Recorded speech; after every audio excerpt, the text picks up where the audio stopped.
Rings of Power Episode 3 has dropped, and my god, is it boring. Galadriel is still unlikable, the harfoots are migrating, and Arondir gets put into chains? Whoa, Amazon. Putting the only black elf in chains? Pfft.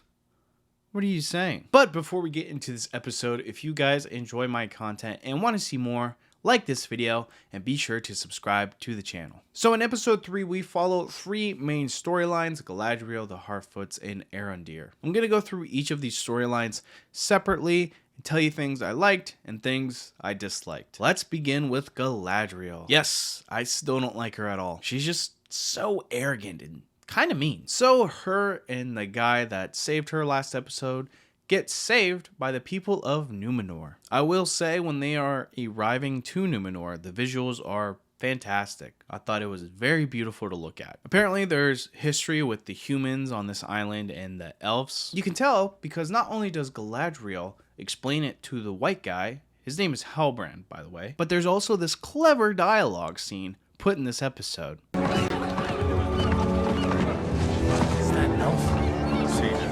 Oh, did you see that? Did you hear it? It's a clever way letting you know that they know there's an elf around. Also in the storyline, we learn that the captain who saved them, Elendil, has a son, and his name is Isildur. Yes, that's right, Isildur, the guy who didn't throw away the ring in the beginning of Peter Jackson's films. How does that work with the timeline? Don't ask me. So Galadriel meets the queen of this place, and you would think that she would be nice and respectful to these people because, you know, they just saved her life. But no, she immediately starts demanding a ship and a passage to Middle-earth. So not only is she arrogant and unlikable, but she's also a bit of a Karen.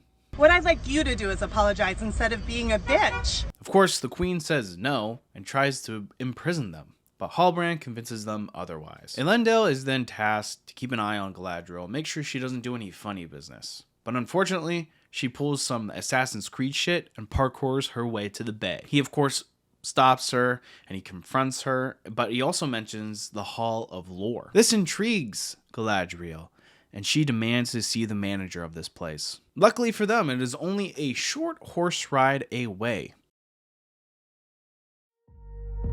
When life gets tough and the haters don't see you smile, let them know who you truly are. By Cheech, by Galadriel. After that weird commercial, we then see them at the Hall of Lore, and we learn that the symbol she is looking for was actually a map. What? Wonder what's going to happen next. You know what? I bet Galadriel is going to figure out that the map was actually on the back of the Declaration of Independence. Yeah, like that will actually happen. Right? Right? Meanwhile, Halbrand beats up some dudes, leading him to be in prison. Galadriel comes to his cell and confronts him on his heritage. He's actually heir to the throne in the Southlands. After all this confronting, Galadriel convinces Halbrand to join her fight. The storyline was interesting to me. Not because of Galadriel, but because of Halbrand. To be honest, I was kind of way more focused on his character than Galadriel's. I just can't stand her when she comes up on screen. She's just so unlikable to me. And knowing where her character ends up in the series, I have a hard time believing that this is actually the real Galadriel. Next storyline is the Harfoots. This plot has the least amount of interest to me. We see Nora helping our good friend and pal Jesus, but she's also trying to keep it a secret. That doesn't go too well, and her family gets banished to the back of the migration line. Yes, that is right, the Harfoots migrate. When it comes to moving, they're actually pretty strict on it. If you have a broken foot or, you know, something else is happening and you fall behind, you just get left behind. But don't worry, they'll give you a toast in your memory. The only thing I find interesting in this plotline is our friend Jesus here. But that's only because he's a mystery, and I want to know who this man is and what's he doing in this world. But I guess we'll have to keep watching to figure that out. Last but not least, we get to see Arondir. Now, last episode, Arondir got captured by these orcs, and now we see him in chains with his elf buddies. Whoa here, Amazon. You put the only black elf in chains? Doing slave work? Be better, Amazon. I will say the orcs do look pretty good here. I think the makeup... Did they do makeup?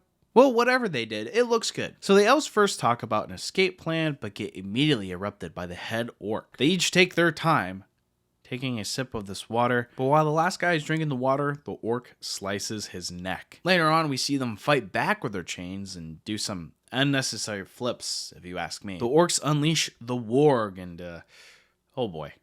Now, I'm not saying the CGI is She-Hulk bad, but there were some times and some shots that took me out of it a bit. They fend off the warg, and Arondir's last elf buddy gets over the hill and escapes. Arondir frees himself, climbs up, but he sees his buddy still standing there, not running away. But he turns around and we see his chest is filled with arrows. I actually kind of enjoyed this little bit. Arondir then gets dragged back down and is about to be killed, but the head orc wants him to meet a deer. So I guess a deer is just another name for Sauron or another form he can take. I don't know. Again, I'm not a Tolkien scholar and I don't want to claim to be one. That is just what I heard. But the episode ends with a blurry image of a deer and we're left to guess who it is. Looks like you're just gonna have to tune in next week to find out. So Rings of Power episode 3, was it better? No.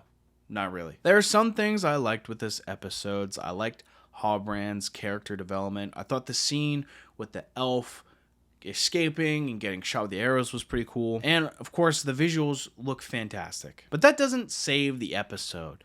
The stories, the dialogue, and a lot of the characters are still pretty bad. Especially Galadriel. I do not like her character. Also, some of the stuff feels completely pointless, especially in this episode. Why was there slow-mo shots of Galadriel riding a horse? Why did it take so long for the elves to drink water? I get it, you want to build suspense, but that scene felt like an eternity to me. I feel like this is just another generic fantasy show. I still have to constantly remind myself that this is set in Tolkien's Middle Earth, and I imagine that's not going away anytime soon. Last thing here, I want to give an update on the Amazon ratings and reviews. Amazon has released some reviews on their site, and it's a bit shady in my opinion. Now, I'm not saying that this is completely factual, but my guess is they let all the 5-star reviews in first, all of them, and then they're sprinkling in some of the 1-star and 3-star reviews to kind of let it go down slowly. Maybe, maybe not, who knows. But right now on their site, Rings of Power is rated a 3.7 out of 5. Now, going back to IMDb, they have now released some of their lower rating reviews. We used to see 74 reviews on the site, but now at the time of recording, there are 524 reviews. And now you can see 1-star user reviews. Now, some people might say, oh, they just made those reviews. No. Some of these reviews are dated from the first day of release, September 2nd. So I think it's pretty clear that they were holding off on these reviews. So that's a good look, IMDb. So did you guys watch Rings of Power episode 3? If you did, let me know what you think down in the comments below. If you enjoyed this video, please be sure to drop a like. And if you want to see more content like this, be sure to subscribe to the channel. You can catch up on all my other videos by playing this playlist right here. Thank you guys so much for watching, and I'll see you in the next one.